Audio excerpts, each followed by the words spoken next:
بسم الله الرحمن الرحيم. ألف لام ميم. ذلك الكتاب لا ريب فيه هدى للمتقين الذين يؤمنون بالغيب ويقيمون الصلاة ومما رزقناهم ينفقون والذين يؤمنون بما أنزل إليك وما أنزل من قبلك وبالآخرة هم يوقنون أولئك على هدى من ربهم وأولئك هم المفلحون إن الذين كفروا سواء عليهم أأنذرتهم أم لم تنذرهم لا يؤمنون ختم الله على قلوبهم وعلى سمعهم وعلى أبصارهم غشاوة ولهم عذاب عظيم ومن الناس من يقول آمنا بالله وباليوم الآخر وما هم بمؤمنين يخادعون الله والذين آمنوا وما يخدعون إلا أنفسهم وما يشعرون في قلوبهم مرض فزادهم الله مرضا ولهم عذاب أليم بما كانوا يكذبون وإذا قيل لهم لا تفسدوا في الأرض قالوا إنما نحن مصلحون ألا إنهم هم المفسدون ولكن لا يشعرون وإذا قيل لهم آمنوا كما آمن الناس قالوا أنؤمن كما آمن السفهاء ألا إنهم هم السفهاء ولكن لا يعلمون وإذا لقوا الذين آمنوا قالوا آمنا وإذا خلوا إلى شياطينهم قالوا إنا معكم إنما نحن مستهزئون الله يستهزئ بهم ويمدهم في طغيانهم يعمهون أولئك الذين اشتروا الضلالة بالهدى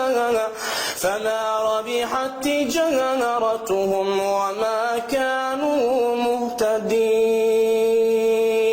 مثلهم كمثل الذي استوقد نارا فلما أضاءت ما حوله ذهب الله بنورهم وتركهم في ظلمات لا يبصرون صم بكم عمي فهم لا يرجعون أو كصيب من السماء فيه ظلمات ورعد وبرق يجعلون أصابعهم في آذانهم من الصواعق حذر الموت والله محيط بالكافرين يكاد البرق يخطف أبصارهم كلما أضاء لهم مشوا فيه وإذا أظلم عليهم قاموا ولو شاء الله لذهب بسمعهم وأبصارهم إن الله على كل شيء قدير يا أيها الناس اعبدوا ربكم الذي خلقكم والذين من قبلكم لعلكم تتقون الذي جعل لكم الأرض فراشا والسماء بناء وأنزل من السماء وأنزل من السماء ماء فأخرج به من الثمرات رزقا لكم فلا تجعلوا لله أندادا وأنتم تعلمون وإن كنتم في ريب مما نزلنا على عبدنا فأتوا بسورة من مثله وادعوا شهداءكم من دون الله إن كنتم صادقين فإن لم تفعلوا ولن تفعلوا فاتقوا النار التي وقودها الناس والحجارة أعدت للكافرين وبشر الذين آمنوا وعملوا الصالحات أن لهم جنات تجري من تحتها الأنهار كلما رزقوا منها من ثمرة رزقا قالوا هذا الذي رزقنا من قبل وأتوا به متشابها ولهم فيها أزواج مطهرة وهم فيها خالدون إن الله لا يستحيي أن يضرب مثلا ما بعوضة فما فوقها فأما الذين آمنوا فيعلمون أنه الحق من ربهم وأما الذين كفروا فيقولون ماذا أراد الله بهذا مثلا يضل به كثيرا ويهدي به كثيرا وما يضل به إلا الفاسقين الذين ينقضون عهد الله من بعد ميثاقه ويقطعون ما أمر الله به أن يوصل ويفسدون في الأرض أولئك هم الخاسرون كيف تكفرون بالله وكنتم أمواتا فأحياكم ثم يميتكم ثم يحييكم ثم إليه ترجعون هو الذي خلق لكم ما في الأرض جميعا ثم استوى إلى السماء فسواهن 7 سماوات وهو بكل شيء عليم وإذ قال ربك للملائكة إني جاعل في الأرض خليفة قالوا أتجعل فيها من يفسد فيها ويسفك الدماء ونحن نسبح بحمدك ونقدس لك قال إني أعلم ما لا تعلمون وعلم آدم الأسماء كلها ثم عرضهم على الملائكة فقال أنبئوني بأسماء هؤلاء إن كنتم صادقين قالوا سبحانك لا علم لنا إلا ما علمتنا إنك أنت العليم الحكيم قال يا آدم أنبئهم بأسمائهم فلما أنبأهم بأسمائهم قال ألم أقل لكم إني أعلم غيب السماوات والأرض وأعلم ما تبدون وما كنتم تكتمون وإذ قلنا للملائكة اسجدوا لآدم فسجدوا إلا إبليس أبى واستكبر وكان من الكافرين وقلنا يا آدم اسكن أنت وزوجك الجنة وكلا منها رغدا حيث شئتما ولا تقربا هذه الشجرة فتكونا من الظالمين فأزلهما الشيطان عنها فأخرجهما مما كانا فيه وقلنا اهبطوا بعضكم لبعض عدو ولكم في الأرض مستقر ومتاع إلى حين فتلقى آدم من ربه كلمات فتاب عليه إنه هو التواب الرحيم قلنا اهبطوا منها جميعا فإما يأتينكم مني هدى فمن تبع هداي فلا خوف عليهم ولا هم يحزنون والذين كفروا وكذبوا بآياتنا أولئك أصحاب النار هم فيها خالدون يا بني إسرائيل اذكروا نعمتي التي أنعمت عليكم وأوفوا بعهدي أوف بعهدكم وإياي فارهبون وآمنوا بما أنزلت مصدقا لما معكم ولا تكونوا أول كافر به ولا تشتروا بآياتي ثمنا قليلا وإياي فاتقون ولا تلبسوا الحق بالباطل وتكتموا الحق وأنتم تعلمون وأقيموا الصلاة وآتوا الزكاة واركعوا مع الراكعين أتأمرون الناس بالبر وتنسون أنفسكم وأنتم تتلون الكتاب أفلا تعقلون واستعينوا بالصبر والصلاة وإنها لكبيرة إلا على الخاشعين الذين يظنون أنهم ملاقو ربهم وأنهم إليه راجعون يا بني إسرائيل اذكروا نعمتي التي أنعمت عليكم وأني فضلتكم على العالمين واتقوا يوما لا تجزي نفس عن نفس شيئا ولا يقبل منها شفاعة ولا يؤخذ منها عدل ولا هم ينصرون وإذ نجيناكم من آل فرعون يسومونكم سوء العذاب يذبحون أبناءكم ويستحيون نساءكم وفي ذلكم بلاء من ربكم عظيم وإذ فرقنا بكم البحر فأنجيناكم وأغرقنا آل فرعون وأنتم تنظرون وإذ وعدنا موسى 40 ليلة ثم اتخذتم العجل من بعده وأنتم ظالمون ثم عفونا عنكم من بعد ذلك لعلكم تشكرون وإذ آتينا موسى الكتاب والفرقان لعلكم تهتدون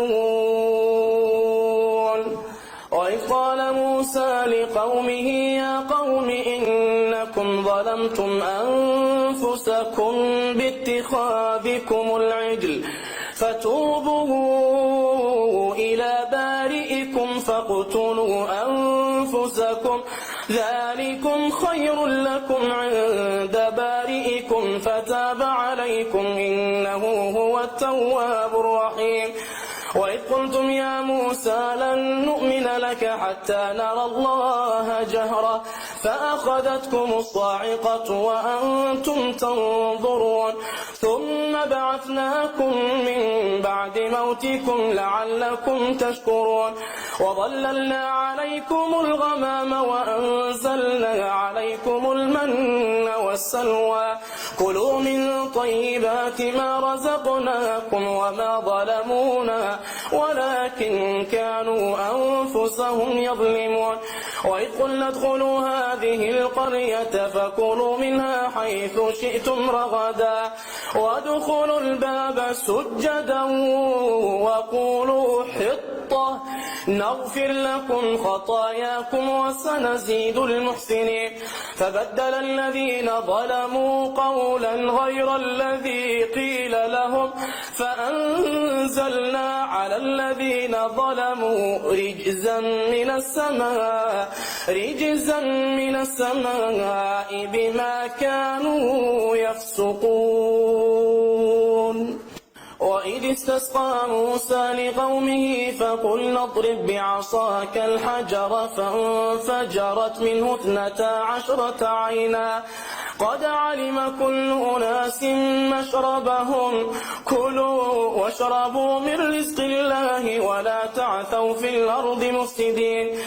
وإذ قلتم يا موسى لن نصبر على طعام واحد فادع لنا ربك يخرج لنا مما تنبت الأرض من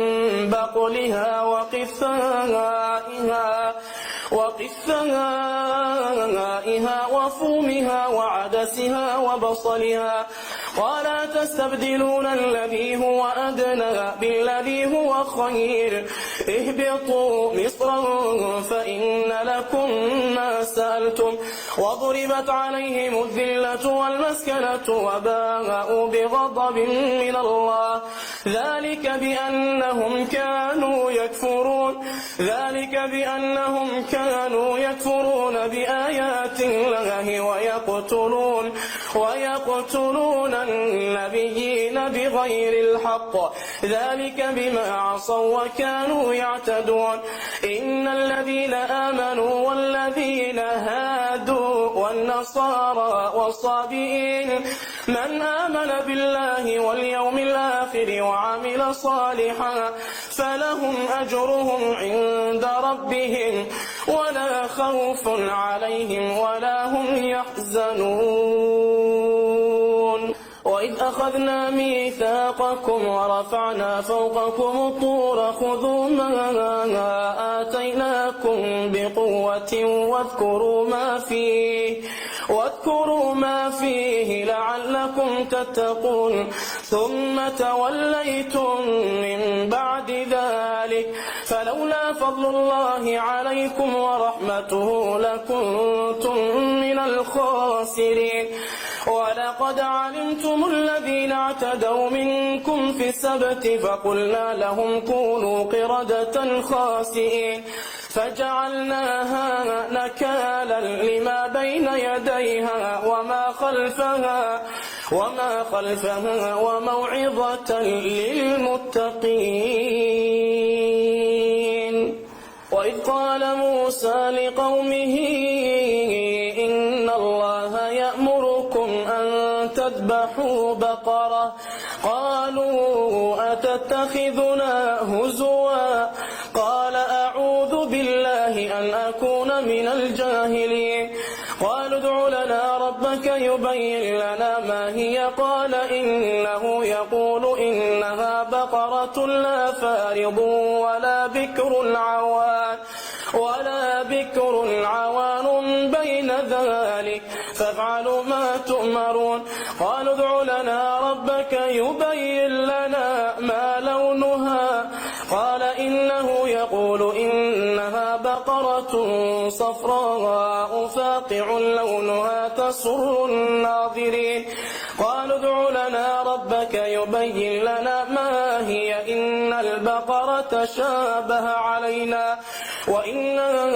إن شاء الله لمهتدون قال إنه يقول إنها بقرة لا ذلول تثير الأرض ولا تسقي الحرث مسلمة لا شية فيها قالوا الآن جئت بالحق فذبحوها وما كادوا يفعلون وإذ قتلتم نفسا فادارأتم فيها والله مخرج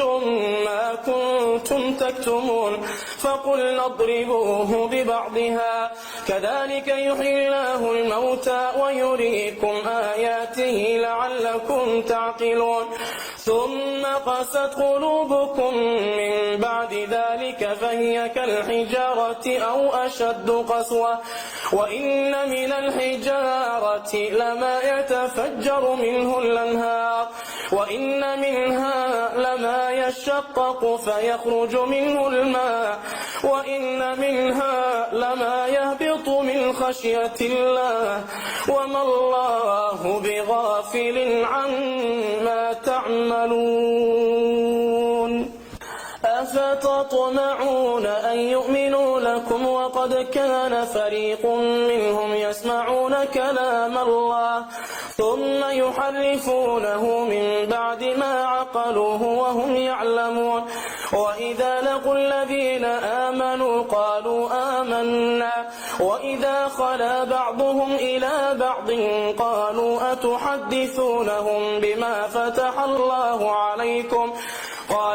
أتحدثونهم بما فتح الله عليكم ليحاجوكم به عند ربكم أفلا تعقلون أولا يعلمون أن الله يعلم ما يسرون وما يعلنون ومنهم أميون لا يعلمون الكتاب إلا أماني وإن هم إلا يظنون فويل للذين يكتبون الكتاب بأيديهم ثم يقولون هذا من عند الله ليشتروا به ثمنا قليلا فويل لهم مما كتبت أيديهم وويل لهم مما يكسبون وقالوا لن تمسنا النار إلا أياما معدودة قل أتخذتم عند الله عهدا فلن يخلف الله عهده أم تقولون على الله ما لا تعلمون بلى من كسب سيئة وأحاطت به خطيئته فأولئك أصحاب النار هم فيها خالدون والذين آمنوا وعملوا الصالحات أولئك أصحاب الجنة هم فيها خالدون وإذ أخذنا ميثاق بني إسرائيل لا تعبدون إلا الله وبالوالدين إحسانا وذي القربى واليتامى والمساكين وقولوا للناس حسنا وأقيموا الصلاة وآتوا الزكاة ثم توليتم إلا قليلا منكم وأنتم معرضون وإذ أخذنا ميثاقكم لا تسفكون دماءكم ولا تخرجون أنفسكم من دياركم ثم أقررتم وأنتم تشهدون ثم أنتم هؤلاء تقتلون أنفسكم وتخرجون فريقا منكم من ديارهم تظاهرون عليهم بالإثم والعدوان وإن يأتوكم أسارى تفادوهم وهو محرم عليكم إخراجهم أفتؤمنون ببعض الكتاب وتكفرون ببعض فما جزاء من يفعل ذلك منكم إلا خزي في الحياة الدنيا ويوم القيامة يردون إلى أشد العذاب وما الله بغافل عما تعملون أولئك الذين اشتروا الحياة الدنيا بالآخرة فلا يخفف عنهم العذاب ولا هم ينصرون ولقد آتينا موسى الكتاب وقفينا من بعده بالرسل وآتينا عيسى ابن مريم البينات وأيدناه بروح القدس أفكلما جاءكم رسول بما لا تهوى أنفسكم استكبرتم ففريقا كذبتم وفريقا تقتلون وقالوا قلوبنا غلف بل لعنهم الله بكفرهم فقليلا ما يؤمنون ولما جاءهم كتاب من عند الله مصدق لما معهم وكانوا من قبل يستفتحون على الذين كفروا فلما جاءهم ما عرفوا كفروا به فلعنة الله على الكافرين بئس ما اشتروا به أنفسهم أن يكفروا بما أنزل الله بغيا أن ينزل الله من فضله على من يشاء من عباده فباءوا بغضب على غضب وللكافرين عذاب مهين وإذا قيل لهم آمنوا بما أنزل الله قالوا نؤمن بما أنزل علينا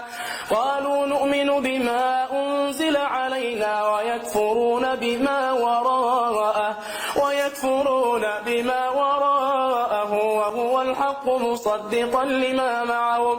قل فلم تقتلون أنبياء الله من قبل إن كنتم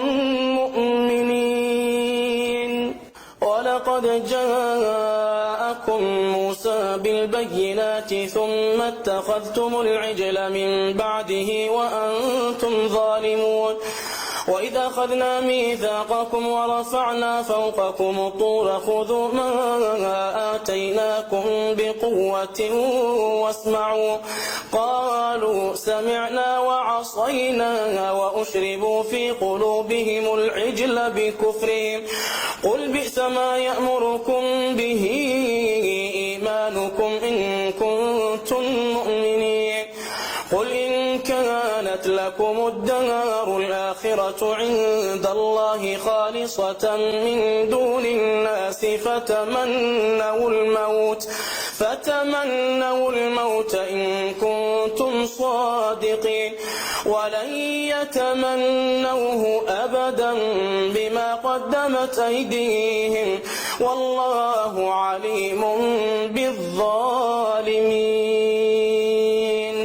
ولتجدنهم أحرص الناس على حياة ومن الذين أشركوا يود أحدهم لو يعمر 1000 سنة وما هو بمزحزحه من العذاب أن يعمر والله بصير بما يعملون قل من كان عدوا لجبريل فإنه نزله على قلبك بإذن الله مصدقا لما بين يديه وهدى وبشرى للمؤمنين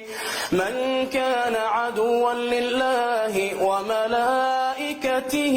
ورسله وجبريل وميكال فإن الله عدو للكافرين ولقد أنزلنا إليك آيات بينات وما يكفر بها إلا الفاسقون أو كلما عاهدوا عهدا نبذه فريق منهم بل أكثرهم لا يؤمنون ولما جاءهم رسول من عند الله مصدق لما معهم نبذ فريق من الذين أوتوا كتاب الله وراء ظهورهم كأنهم لا يعلمون واتبعوا ما تتلو الشياطين على ملك سليمان وما كفر سليمان ولكن الشياطين كفروا يعلمون الناس السحر وما أنزل على الملكين ببابل هاروت وماروت وما يعلمان من أحد حتى يقولا إنما نحن فتنة فلا تكفر فيتعلمون منهما ما يفرقون به بين المرء وزوجه وما هم بضارين به من أحد إلا بإذن الله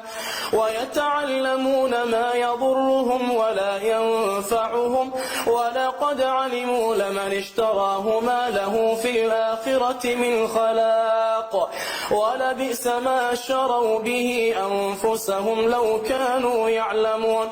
ولو أنهم آمنوا واتقوا لمثوبة من عند الله خير لو كانوا يعلمون يا أيها الذين آمنوا لا تقولوا راعنا وقولوا انظرنا واسمعوا يا أيها الذين آمنوا لا تقولوا راعنا وقولوا انظرنا واسمعوا وللكافرين عذاب أليم ما يود الذين كفروا من أهل الكتاب ولا المشركين أن أن ينزل عليكم من خير من ربكم والله يختص برحمته من يشاء والله ذو الفضل العظيم. ما ننسخ من آية أو ننسها نأتي بخير منها أو مثلها. ألم تعلم أن الله على كل شيء قدير؟ ألم تعلم أن الله له ملك السماوات والأرض وما لكم من دون الله من ولي ولا نصير؟ أم تريدون أن تسألوا رسولكم كما سئل موسى من قبل ومن يتبدل الكفر بالإيمان فقد ضل سواء السبيل. ود كثير من أهل الكتاب لو يردونكم من بعد إيمانكم كفارا حسدا من عند أنفسهم من بعد ما تبين لهم الحق فاعفوا واصفحوا حتى يأتي الله بأمره إن الله على كل شيء قدير. وأقيموا الصلاة وآتوا الزكاة وما تقدموا لأنفسكم من خير تجدوه عند الله إن الله بما تعملون بصير. وقالوا لن يدخل الجنة إلا من كان هودا أو نصارى تلك أمانيهم قل هاتوا برهانكم إن كنتم صادقين. بلى من أسلم وجهه لله وهو محسن فله أجره عند ربه ولا خوف عليهم ولا هم يحزنون. وقالت اليهود ليست النصارى على شيء وقالت النصارى ليست اليهود على شيء وهم يتلون الكتاب كذلك قال الذين لا يعلمون مثل قولهم فالله يحكم بينهم يوم القيامة فيما كانوا فيه يختلفون. ومن أظلم ممن منع مساجد الله أن يذكر فيها اسمه وسعى في خرابها أولئك ما كان لهم أن يدخلوها إلا خائفين لهم في الدنيا خزي ولهم في الآخرة عذاب عظيم. ولله المشرق والمغرب فأينما تولوا فثم وجه الله إن الله واسع عليم. وقالوا اتخذ الله ولدا سبحانه بل له ما في السماوات والأرض كل له قانتون بديع السماوات والأرض وإذا قضى أمرا فإنما يقول له كن فيكون. وقال الذين لا يعلمون لولا يكلمنا الله أو تأتينا آية كذلك قال الذين من قبلهم مثل قولهم تشابهت قلوبهم قد بينا الآيات لقوم يوقنون إنا أرسلناك بالحق بشيرا ونذيرا ولا تسأل عن أصحاب الجحيم. ولن ترضى عنك اليهود ولا النصارى حتى تتبع ملتهم قل إن هدى الله هو الهدى ولئن اتبعت أهواءهم بعد الذي جاءك من العلم ما لك من الله من ولي ولا نصير. الذين آتيناهم الكتاب يتلونه حق تلاوته أولئك يؤمنون به ومن يكفر به فأولئك هم الخاسرون. يا بني إسرائيل اذكروا نعمتي التي أنعمت عليكم وأني فضلتكم على العالمين. واتقوا يوما لا تجزي نفس عن نفس شيئا ولا يقبل منها عدل ولا تنفعها شفاعة ولا هم ينصرون وإذ ابتلى إبراهيم ربه بكلمات فأتمهن قال إني جاعلك للناس إماما قال ومن ذريتي قال لا ينال عهد الظالمين وإذ جعلنا البيت مثابة للناس وأمنا واتخذوا من مقام إبراهيم مصلى وعهدنا إلى إبراهيم وإسماعيل أن طهر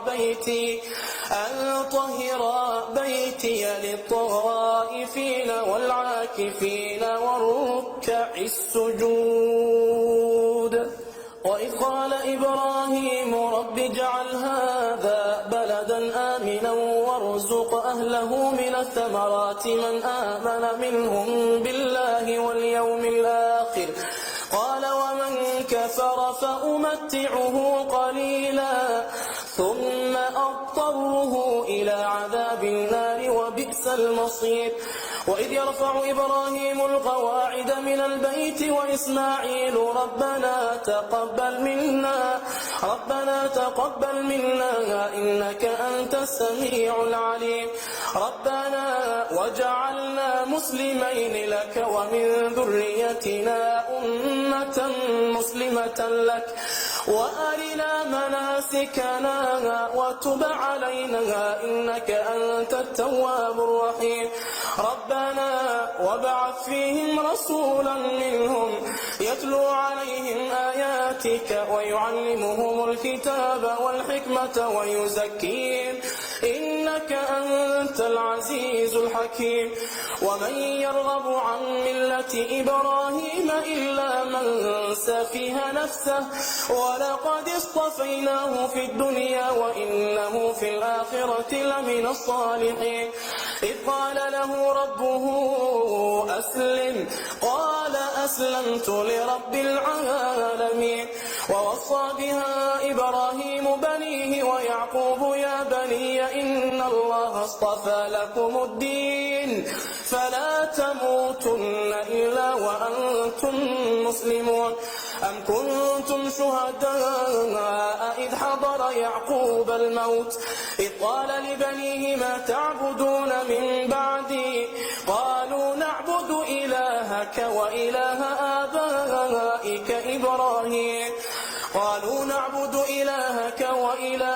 آبائك إبراهيم وإسماعيل وإسحاق إلها واحدا ونحن له مسلمون تلك أمة قد خلت لها ما كسبت ولكم ما كسبتم ولا تسألون عما كانوا يعملون وقالوا كونوا هودا أو نصارى تهتدوا قل بل ملة إبراهيم حنيفا وما كان من المشركين قولوا آمنا بالله وما أنزل إلينا وما أنزل إلى إبراهيم وإسماعيل وإسحاق ويعقوب والأسباط وما أوتي موسى وعيسى وما أوتي النبيون من ربهم لا نفرق بين أحد منهم ونحن له مسلمون فإن آمنوا بمثل ما آمنتم به فقد اهتدوا وإن تولوا فإنما هم في شقاق فسيكفيكهم الله وهو السميع العليم صبغة الله ومن أحسن من الله صبغة ونحن له عابدون قل أتحاجوننا في الله وهو ربنا وربكم ولنا أعمالنا ولكم أعمالكم ونحن له مخلصون أم تقولون إن إبراهيم وإسماعيل وإسحاق ويعقوب والأسباط كانوا هودا أو نصارى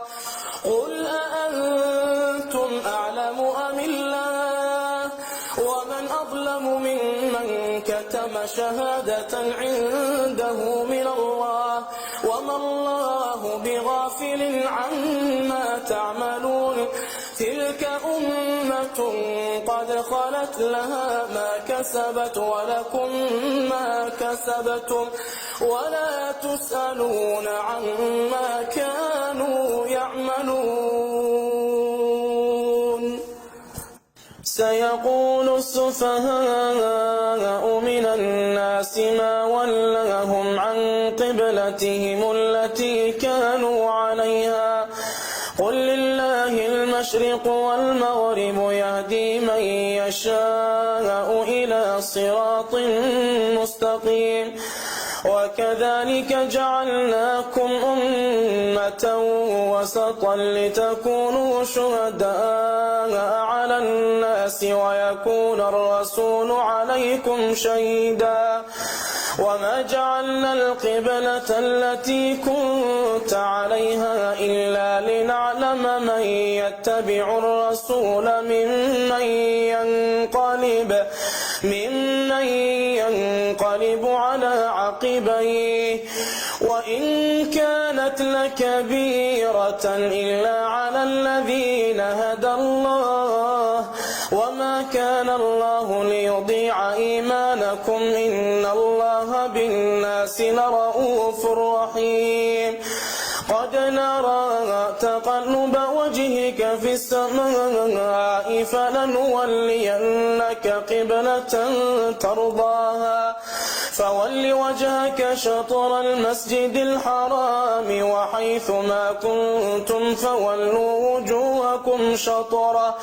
وإن الذين أوتوا الكتاب ليعلمون أنه الحق من ربهم وما الله بغافل عما يعملون ولئن أتيت الذين أوتوا الكتاب بكل آية ما تبعوا قبلتك وما أنت بتابع قبلتهم وما بعضهم بتابع قبلة بعض ولئن اتبعت أهواءهم من بعد ما جاءك من العلم إنك إذا لمن الظالمين الذين آتيناهم الكتاب يعرفونه كما يعرفون أبناءهم وإن فريقا منهم ليكتمون الحق وهم يعلمون الحق من ربك فلا تكونن من الممترين ولكل وجهة هو موليها فاستبقوا الخيرات أينما تكونوا يأتي بكم الله جميعا إن الله على كل شيء قدير ومن حيث خرجت فول وجهك شطر المسجد الحرام وإنه للحق من ربك وما الله بغافل عما تعملون ومن حيث خرجت فول وجهك شطر المسجد الحرام وحيث ما كنتم فولوا وجوهكم شطره لئلا يكون للناس عليكم حجة إلا الذين ظلموا منهم فلا تخشوهم واخشوني ولأتم نعمتي عليكم ولعلكم تهتدون كما أرسلنا فيكم رسولا منكم يتلو عليكم آياتنا ويزكيكم ويعلمكم الكتاب والحكمة ويعلمكم ما لم تكونوا تعلمون فاذكروني أذكركم واشكروا لي ولا تكفرون يا أيها الذين آمنوا استعينوا بالصبر والصبر الصلاة إن الله مع الصابرين ولا تقولوا لمن يقتل في سبيل الله أموات بل أحياء ولكن لا تشعرون ولنبلونكم بشيء من الخوف والجوع ونقص من الأموال والأنفس والثمرات وبشر الصابرين الذين إذا أصابتهم مصيبة قالوا إنا لله وإنا إليه راجعون أولئك عليهم صلوات من ربهم ورحمة وأولئك هم المهتدون إن الصفا والمروة من شعائر الله فمن حج البيت أو اعتمر فلا جناح عليه أن يطوف بهما ومن تطوع خيرا فإن الله شاكر عليم إن الذين يكتمون ما أنزلنا من البينات والهدى من بعد ما بيناه للناس في الكتاب أولئك يلعنهم الله ويلعنهم اللاعنون إلا الذين تابوا وأصلحوا وبينوا فأولئك أتوب عليهم وأنا التواب الرحيم إن الذين كفروا وماتوا وهم كفار أولئك عليهم لعنة الله والملائكة والناس أجمعين خالدين فيها لا يخفف عنهم العذاب ولا هم ينظرون وإلهكم إله واحد لا إله إلا هو الرحمن الرحيم إن في خلق السماوات والأرض واختلاف الليل والنهار والفلك التي تجري في البحر بما ينفع الناس وما أنزل الله من السماء من ماء فأحيا به الأرض بعد موتها وبث فيها من كل دابة وتصريف الرياح والسحاب المسخر بين السماء والأرض لآيات لقوم يعقلون ومن الناس من يتخذ من دون الله أندادا يحبونهم كحب الله والذين آمنوا أشد حبا لله ولو يرى الذين ظلموا إذ يرون العذاب أن القوة لله جميعا وأن الله شديد العذاب إذ تبرأ الذين اتبعوا من الذين اتبعوا ورأوا العذاب وتقطعت بهم الأسباب وقال الذين اتبعوا لو أن لنا كرة فنتبرأ منهم كما تبرأوا منا كذلك يريهم الله أعمالهم حسرات عليهم وما هم بخارجين من النار يا أيها الناس كلوا مما في الأرض حلالا طيبا ولا تتبعوا خطوات الشيطان إنه لكم عدو مبين إنما يأمركم بالسوء والفحشاء وأن تقولوا على الله ما لا تعلمون وإذا قيل لهم اتبعوا ما أنزل الله قالوا بل نتبع ما ألفينا عليه آباءنا أولو كان آباؤهم لا يعقلون شيئا ولا يهتدون ومثل الذين كفروا كمثل الذي ينعق بما لا يسمع إلا دعاء ونداء صم بكم عمي فهم لا يعقلون. يا أيها الذين آمنوا كلوا من طيبات ما رزقناكم واشكروا لله إن كنتم إياه تعبدون. إنما حرم عليكم الميتة والدم ولحم الخنزير وما أهل به لغير الله، فمن اضطر غير باغ ولا عاد فلا إثم عليه، إن الله غفور رحيم. إن الذين يكتمون ما أنزل الله من الكتاب ويشترون به ثمنا قليلا أولئك ما يأكلون في بطونهم إلا النار، ولا يكلمهم الله يوم القيامة ولا يزكيهم ولهم عذاب أليم. أولئك الذين اشتروا الضلالة بالهدى والعذاب بالمغفرة، فما أصبرهم على النار، ذلك بأن الله نزل الكتاب بالحق وإن الذين اختلفوا في الكتاب لفي شقاق بعيد. ليس البر أن تولوا وجوهكم قبل المشرق والمغرب، ولكن البر من آمن بالله واليوم الآخر والملائكة والكتاب والنبيين وآتى المال على حبه ذوي القربى واليتامى والمساكين وابن السبيل والسائلين وفي الرقاب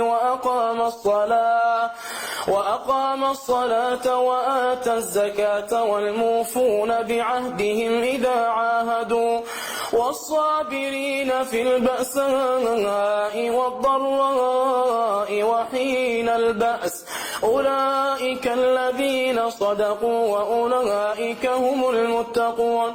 يا أيها الذين آمنوا كتب عليكم القصاص في القتلى، الحر بالحر والعبد بالعبد والأنثى بالأنثى، فمن عفي له من أخيه شيء فاتباع بالمعروف وأداء إليه بإحسان، ذلك تخفيف من ربكم ورحمة، فمن اعتدى بعد ذلك فله عذاب أليم. ولكم في القصاص حياة يا أولي الألباب لعلكم تتقون. كتب عليكم إذا حضر أحدكم الموت إن ترك خيرا الوصية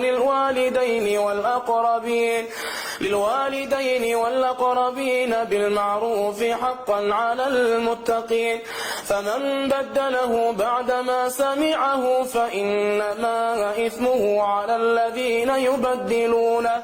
إن الله سميع عليم. فمن خاف من موص جنفا أو إثما فأصلح بينهم فلا إثم عليه،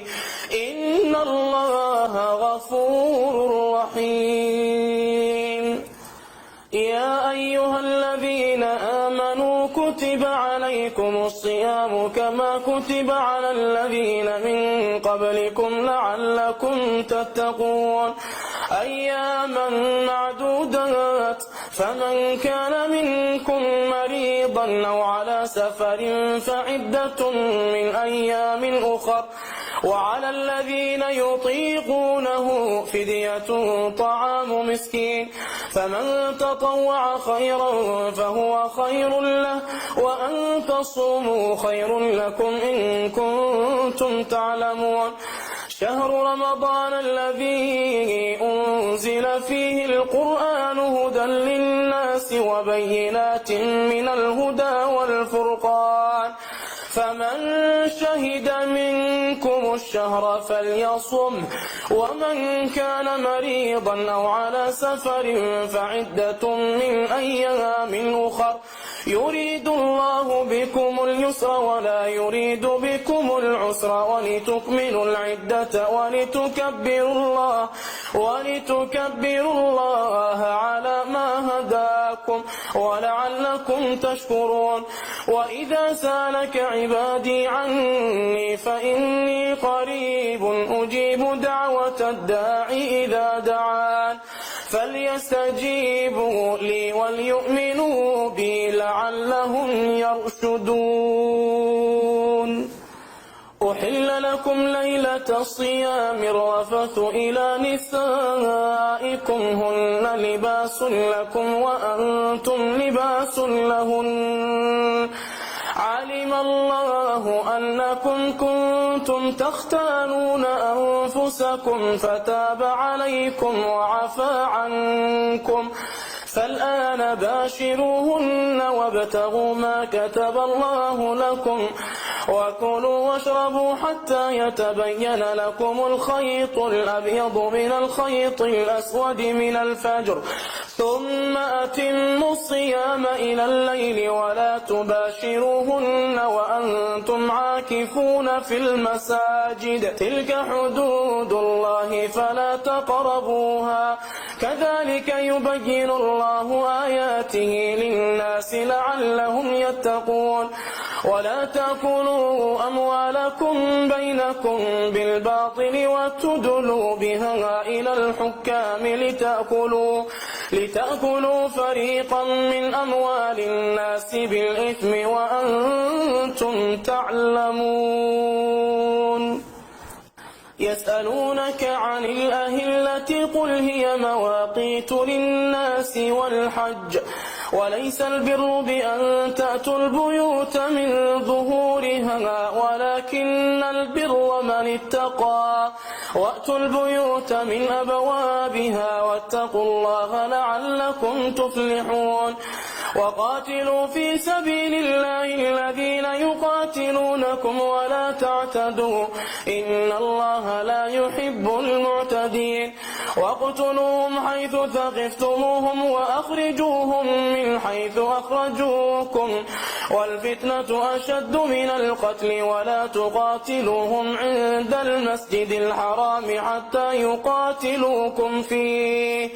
فإن قاتلوكم فاقتلوهم كذلك جزاء الكافرين. فإن انتهوا فإن الله غفور رحيم. وقاتلوهم حتى لا تكون فتنة ويكون الدين لله فإن انتهوا فلا عدوان إلا على الظالمين. الشهر الحرام بالشهر الحرام والحرمات قصاص فمن اعتدى عليكم فاعتدوا عليه بمثل ما اعتدى عليكم واتقوا الله واعلموا أن الله مع المتقين. وأنفقوا في سبيل الله ولا تلقوا بأيديكم إلى التهلكة وأحسنوا إن الله يحب المحسنين. وأتموا الحج والعمرة لله فإن أحصرتم فما استيسر من الهدي ولا تحلقوا رؤوسكم حتى يبلغ الهدي محله فمن كان منكم مريضا أو به أذى من رأسه ففدية من صيام أو صدقة أو نسك فإذا أمنتم فمن تمتع بالعمرة إلى الحج فما استيسر من الهدي فمن لم يجد فصيام 3 أيام في الحج و7 إذا رجعتم تلك 10 كاملة ذلك لمن لم يكن أهله حاضر المسجد الحرام واتقوا الله واعلموا أن الله شديد العقاب. الحج أشهر معلومات فمن فرض فيهن الحج فلا رفث ولا فسوق ولا جدال في الحج وما تفعلوا من خير يعلمه الله وتزودوا فإن خير الزاد التقوى واتقون يا أولي الألباب. ليس عليكم جناح أن تبتغوا فضلا من ربكم فإذا أفضتم من عرفات فاذكروا الله عند المشعر الحرام واذكروه كما هداكم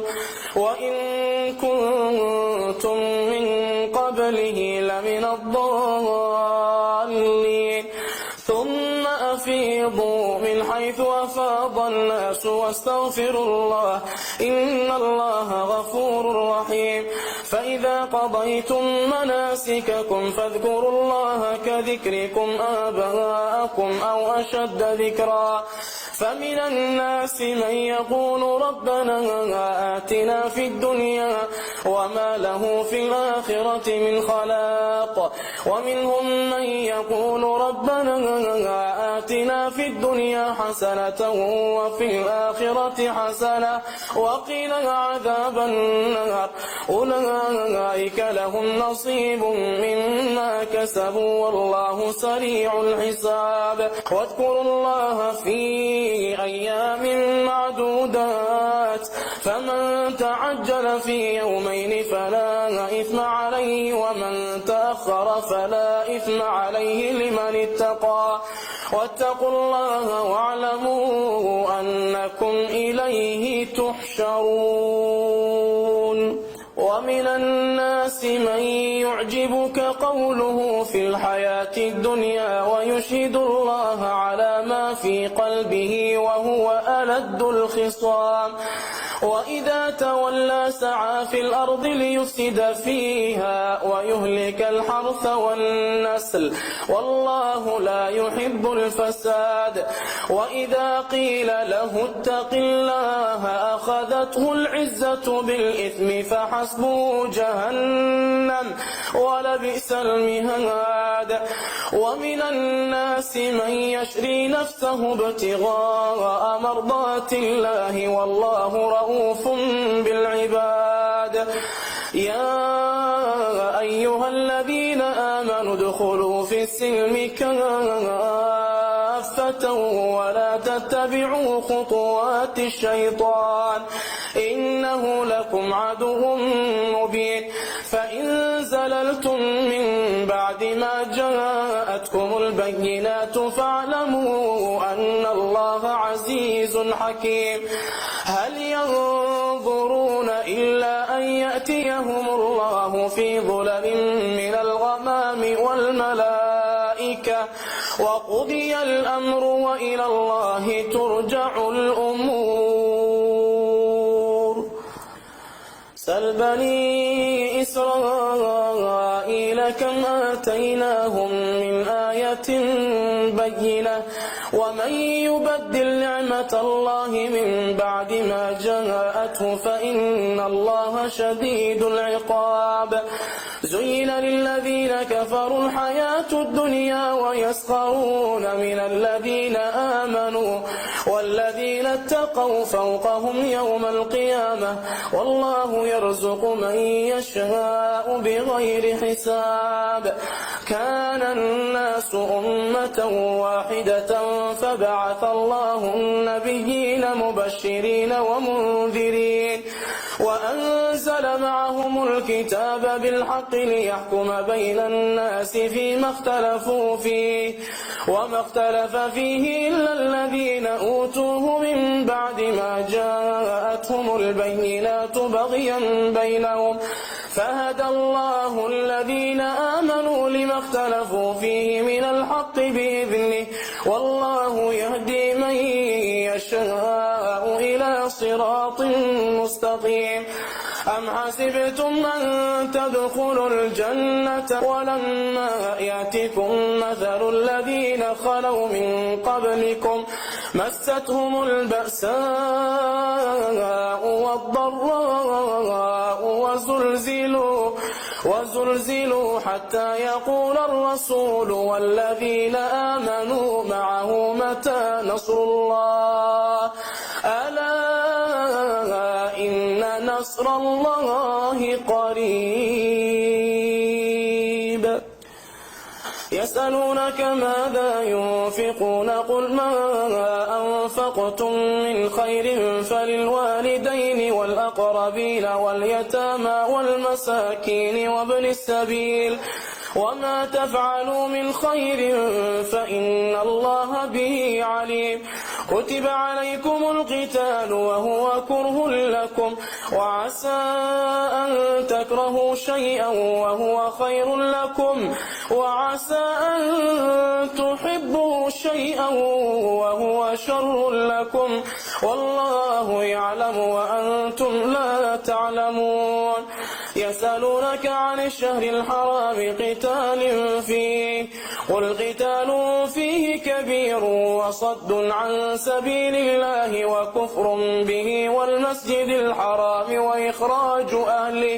وإخراج أهله منه أكبر عند الله والفتنة أكبر من القتل ولا يزالون يقاتلونكم حتى يردوكم عن دينكم إن استطاعوا ومن يرتدد منكم عن دينه فيمت وهو كافر فأولئك حبطت أعمالهم في الدنيا والآخرة وأولئك أصحاب النار هم فيها خالدون إن الذين آمنوا والذين هاجروا وجاهدوا في سبيل الله أولئك يرجون رحمة الله والله غفور رحيم يسألونك عن الخمر والميسر قل فيهما إثم كبير ومنافع للناس وإثمهما أكبر من نفعهما ويسألونك ماذا ينفقون قل العفو كذلك يبين الله لكم الآيات لعلكم تتفكرون في الدنيا والآخرة ويسألونك عن اليتامى قل إصلاح لهم خير وإن تخالطوهم فإخوانكم والله يعلم المفسد من المصلح ولو شاء الله لأعنتكم إن الله عزيز حكيم ولا تنكحوا المشركات حتى يؤمنن ولأمة مؤمنة خير من مشركة ولو أعجبتكم ولا تنكحوا المشركين حتى يؤمنوا ولعبد مؤمن خير من مشرك ولو أعجبكم أولئك يدعون إلى النار والله يدعو إلى الجنة والمغفرة بإذنه ويبين آياته للناس لعلهم يتذكرون ويسألونك عن المحيض قل هو أذى فاعتزلوا النساء في المحيض ولا تقربوهن حتى يطهرن فإذا تطهرن فأتوهن من حيث أمركم الله إن الله يحب التوابين ويحب المتطهرين نساؤكم حرث لكم فأتوا حرثكم أنا شئتم وقدموا لأنفسكم واتقوا الله واعلموا أنكم ملاقوه وبشر المؤمنين ولا تجعلوا الله عرضة لأيمانكم أن تبروا وتتقوا وتصلحوا بين الناس والله سميع عليم لا يؤاخذكم الله باللغو في أيمانكم ولكن يؤاخذكم بما كسبت قلوبكم والله غفور حليم للذين يؤلون من نسائهم تربص 4 أشهر فإن فاءوا فإن الله غفور رحيم وإن عزموا الطلاق فإن الله سميع عليم والمطلقات يتربصن بأنفسهن 3 قروء ولا يحل لهن أن يكتمن ما خلق الله في أرحامهن إن كن يؤمن بالله واليوم الآخر وبعولتهن أحق بردهن في ذلك إن أرادوا إصلاحا ولهن مثل الذي عليهن بالمعروف وللرجال عليهن درجة والله عزيز حكيم. الطلاق مرتان فإمساك بمعروف أو تسريح بإحسان ولا يحل لكم أن تأخذوا مما آتيتموهن شيئا إلا أن يخافا ألا يقيما حدود الله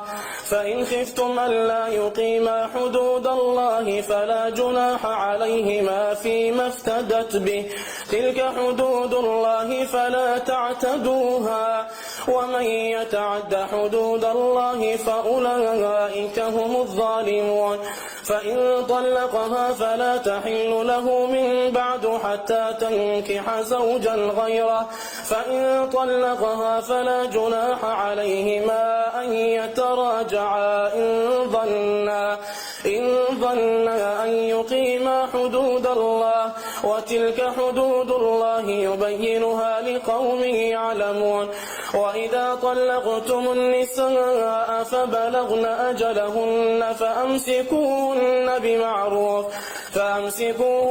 بمعروف أو سرحوهن بمعروف ولا تمسكوهن ضرارا لتعتدوا ومن يفعل ذلك فقد ظلم نفسه ولا تتخذوا آيات الله هزوا واذكروا نعمة الله عليكم وما أنزل عليكم من الكتاب والحكمة يعظكم به واتقوا الله واعلموا أن الله بكل شيء عليم. وإذا طلقتم النساء فبلغن أجلهن فلا تعضلوهن أن ينكحن أزواجهن إذا تراضوا بينهم بالمعروف ذلك يوعظ به من كان منكم يؤمن بالله واليوم الآخر ذلكم أزكى لكم وأطهر والله يعلم وأنتم لا تعلمون.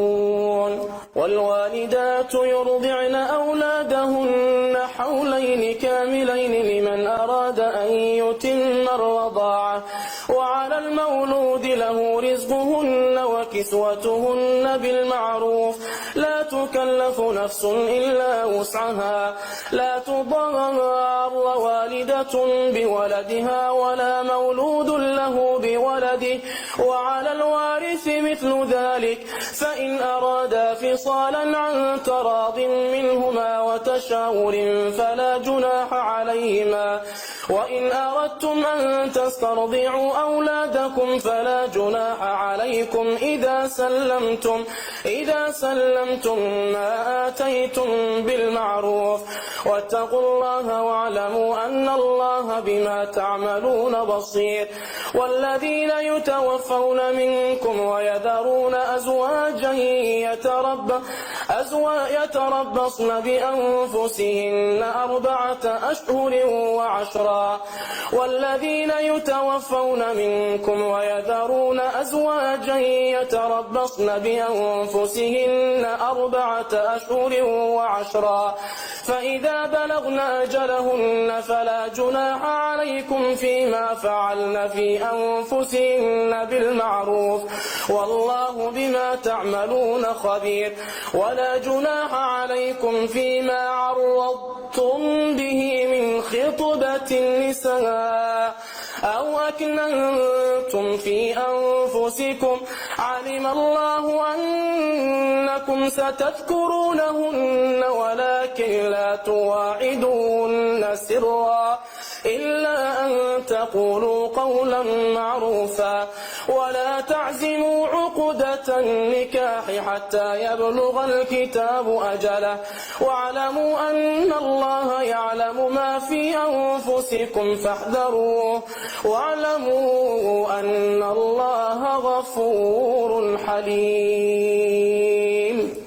لا جناح عليكم إن طلقتم النساء ما لم تمسوهن أو تفرضوا لهن فريضة ومتعوهن على الموسع قدره وعلى المقتر قدره متاعا بالمعروف حقا على المحسنين. وإن طلقتموهن من قبل أن تمسوهن وقد فرضتم لهن فريضة فنصف ما فرضتم إلا أن يعفون أو يعفو الذي بيده عقدة النكاح وأن تعفوا أقرب للتقوى ولا تنسوا الفضل بينكم إن الله بما تعملون بصير. حافظوا على الصلوات والصلاة الوسطى وقوموا لله قانتين. فإن خفتم فرجالا أو ركبانا فإذا أمنتم فاذكروا الله كما علمكم ما لم تكونوا تعلمون. والذين يتوفون منكم ويذرون أزواجا وصية لأزواجهم متاعا إلى الحول غير إخراج فإن خرجن فلا جناح عليكم فيما فعلن في أنفسهن من معروف والله عزيز حكيم. وللمطلقات متاع بالمعروف حقا على المتقين كذلك يبين الله لكم آياته لعلكم تعقلون.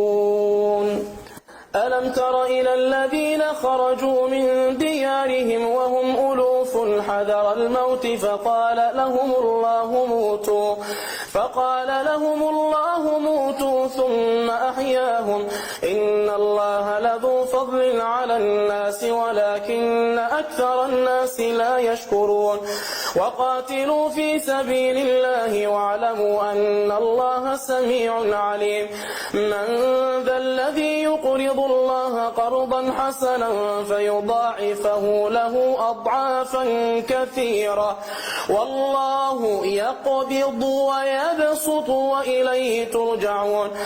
ألم تر إلى الملأ من بني إسرائيل من بعد موسى إذ قالوا لنبي لهم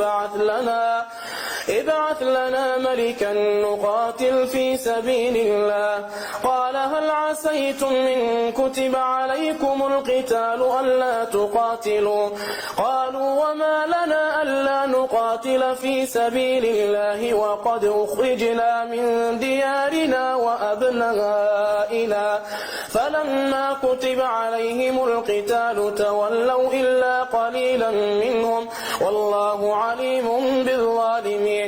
وقال لهم نبيهم إن الله قد بعث لكم طالوت ملكا قالوا أنى يكون له الملك علينا ونحن أحق بالملك منه ولم يؤت سعة من المال قال إن الله اصطفاه عليكم وزاده بسطة في العلم والجسم والله يؤتي ملكه من يشاء والله واسع عليم. وقال لهم نبيهم إن آية ملكه أن يأتيكم التابوت فيه سكينة من ربكم وبقية مما ترك آل موسى وآل هارون تحمله الملائكة إن في ذلك لآية لكم إن كنتم مؤمنين. فلما فصل طالوت بالجنود قال إن الله مبتليكم بنهر فمن شرب منه فليس مني ومن لم يطعمه فإنه مني إلا من اغترف غرفة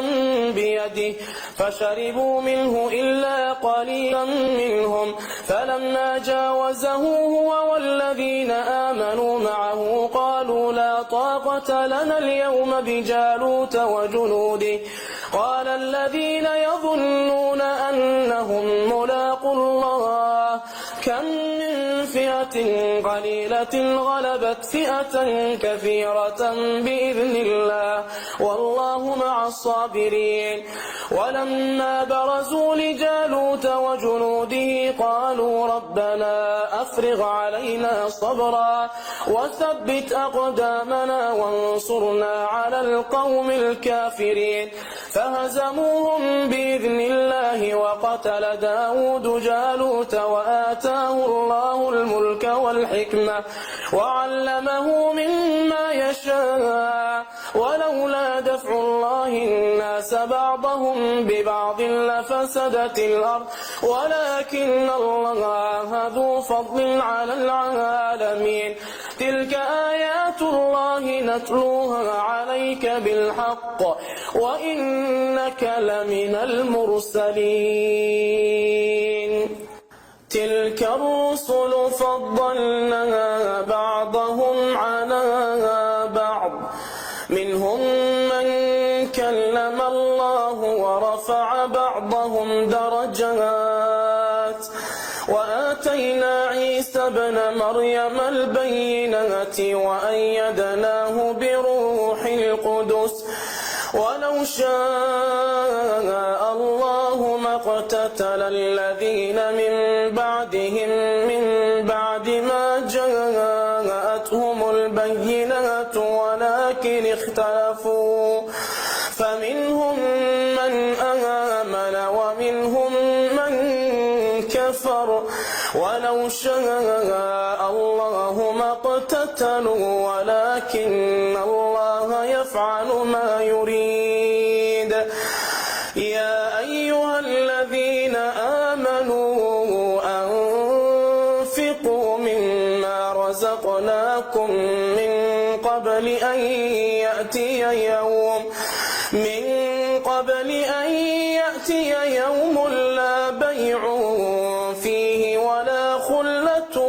ولا شفاعة والكافرون هم الظالمون الله لا إله إلا هو الحي القيوم لا تأخذه سنة ولا نوم له ما في السماوات وما في الأرض من ذا الذي يشفع عنده إلا بإذنه يعلم ما بين أيديهم وما خلفهم ولا يحيطون بشيء من علمه إلا بما شاء وسع كرسيه السماوات والأرض ولا يؤوده حفظهما وهو العلي العظيم لا إكراه في الدين قد تبين الرشد من الغي فمن يكفر بالطاغوت ويؤمن بالله فقد استمسك بالعروة الوثقى لا انفصام لها والله سميع عليم الله ولي الذين آمنوا يخرجهم من الظلمات إلى النور والذين كفروا أولياؤهم الطاغوت يخرجونهم من النور إلى الظلمات أولئك أصحاب النار هم فيها خالدون ألم تر إلى الذي حاج إبراهيم في ربه أن آتاه الله الملك إذ قال إبراهيم ربي الذي يحيي ويميت قال أنا أحيي وأميت قال إبراهيم فإن الله يأتي بالشمس الشمس من المشرق فات بها من المغرب فبهت الذي كفر والله لا يهدي القوم الظالمين أو كالذي مر على قرية وهي خاوية على عروشها قال أنى يحيي هذه الله بعد موتها فأماته الله 100 عام ثم بعثه قال كم لبثت قال لبثت يوما أو بعض يوم قال بل لبثت 100 عام فانظر إلى طعامك وشرابك لم يتسنه وانظر إلى حمارك ولنجعلك آية للناس وانظر إلى العظام كيف ننشزها ثم نكسوها لحما فلما تبين له قال أعلم أن الله على كل شيء قدير وإذ قال إبراهيم رب أرني كيف تحيي الموتى قال أولم تؤمن قال بلى ولكن ليطمئن قلبي قال فخذ 4 من الطير فصرهن إليك ثم اجعل على كل جبل منهن جزءا ثم ادعهن يأتينك سعيا واعلم أن الله عزيز حكيم مثل الذين ينفقون أموالهم في سبيل الله كمثل حبة أنبتت 7 سنابل في كل سنبلة 100 حبة والله يضاعف لمن يشاء والله واسع عليم الذين ينفقون أموالهم في سبيل الله ثم لا يتبعون ما أنفقوا منا ولا أذى لهم أجرهم عند ربهم ولا خوف عليهم ولا هم يحزنون قول معروف ومغفرة خير من صدقة يتبعها أذى والله غني حليم يا أيها الذين آمنوا لا تبطلوا صدقاتكم بالمن والأذى كالذي ينفق ماله رئاء الناس ولا يؤمن بالله واليوم الآخر فمثله كمثل صفوان عليه تراب فأصابه وابل فتركه صلدا لا يقدرون على شيء مما كسبوا والله لا يهدي القوم الكافرين ومثل الذين ينفقون أموالهم ابتغاء مرضات الله وتثبيتا من أنفسهم كمثل جنة بربوة أصابها وابل فآتت أكلها ضعفين فإن لم يصبها وابل فطل والله بما تعملون بصير أيود أحدكم أن تكون له جنة من نخيل وأعناب تجري من تحتها الأنهار له فيها من كل الثمرات وأصابه الكبر وله ذرية ضعفاء فأصابها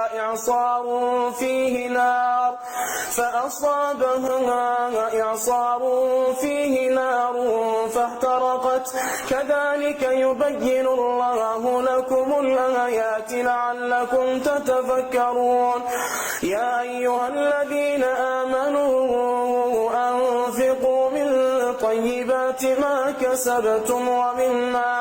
ومنها أخرجنا لكم من الأرض ولا تيمموا الخبيث منه تنفقون ولستم بآخذيه إلا أن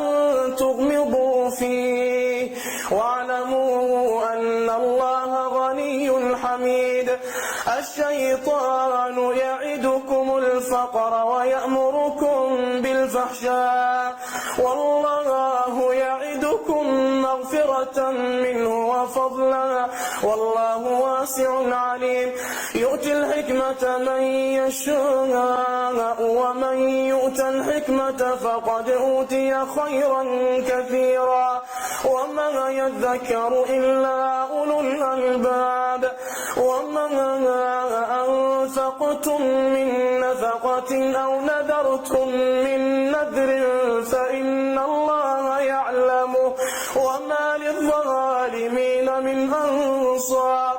إن تبدوا الصدقات فنعما هي وإن تخفوها وتؤتوها الفقراء فهو خير لكم ويكفر عنكم من سيئاتكم والله بما تعملون خبير. ليس عليك هداهم ولكن الله يهدي من يشاء وما تنفقوا من خير فلأنفسكم وما تنفقون إلا ابتغاء وجه الله وما تنفقوا من خير يوفى إليكم وأنتم لا تظلمون. للفقراء الذين أحصروا في سبيل الله لا يستطيعون ضربا في الأرض يحسبهم الجاهل أغنياء من التعفف تعرفهم بسيماهم لا يسألون الناس إلحافا وما تنفقوا من خير فإن الله به عليم. الذين ينفقون أموالهم بالليل والنهار سرا وعلانية فلهم أجرهم عند ربهم ولا خوف عليهم ولا هم يحزنون. الذين يأكلون الربا لا يقومون إلا كما يقوم الذي يتخبطه الشيطان من المس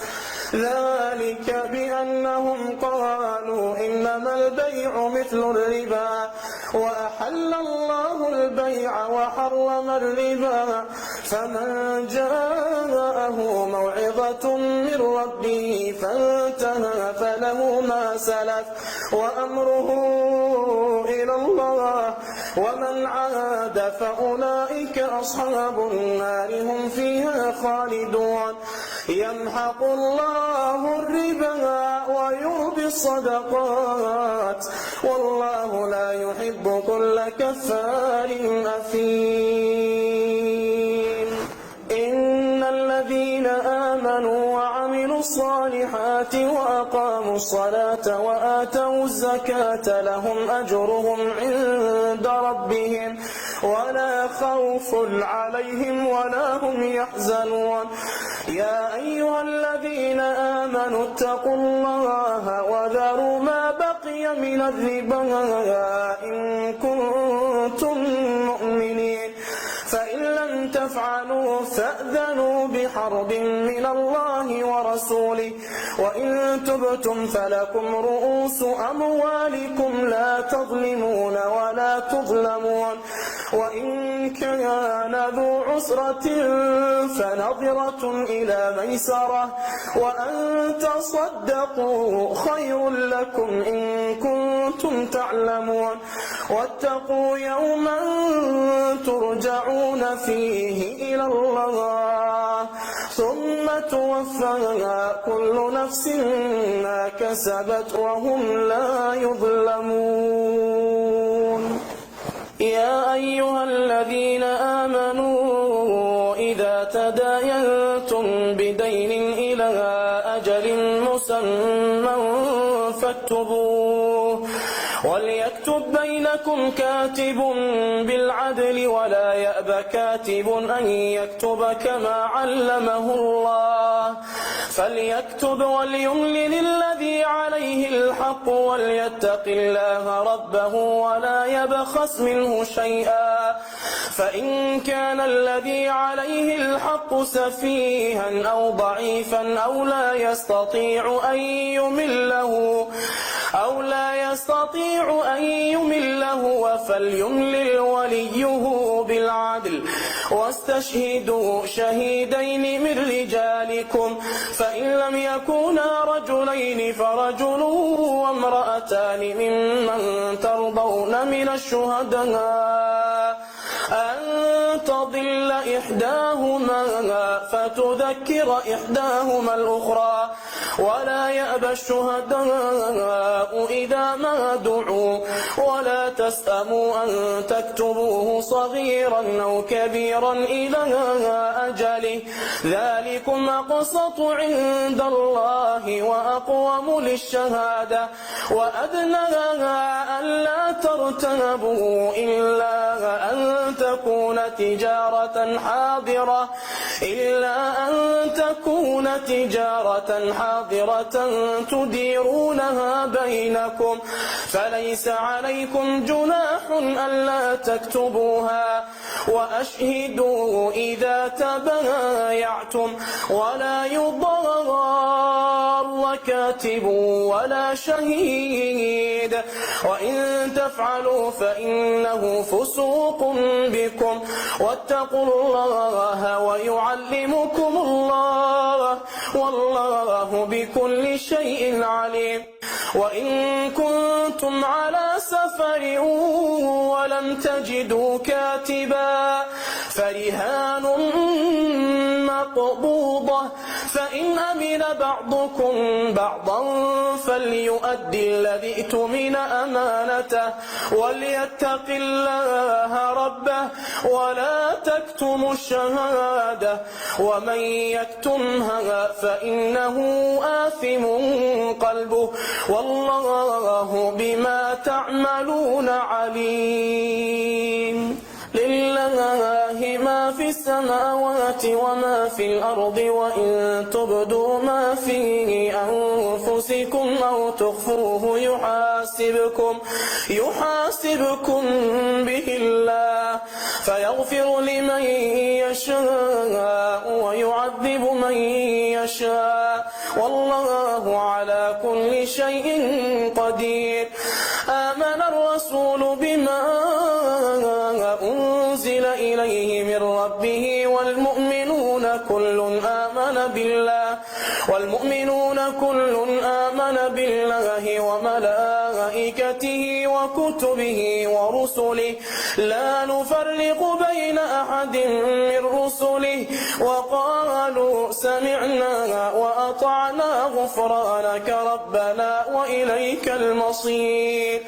لا يكلف الله نفسا إلا وسعها لها ما كسبت وعليها ما اكتسبت ربنا لا تؤاخذنا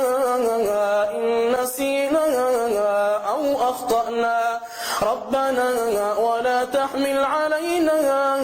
إصرا كما حملته على الذين من قبلنا ربنا ولا تحملنا ما لا طاقة لنا به واعف عنا واغفر لنا وارحمنا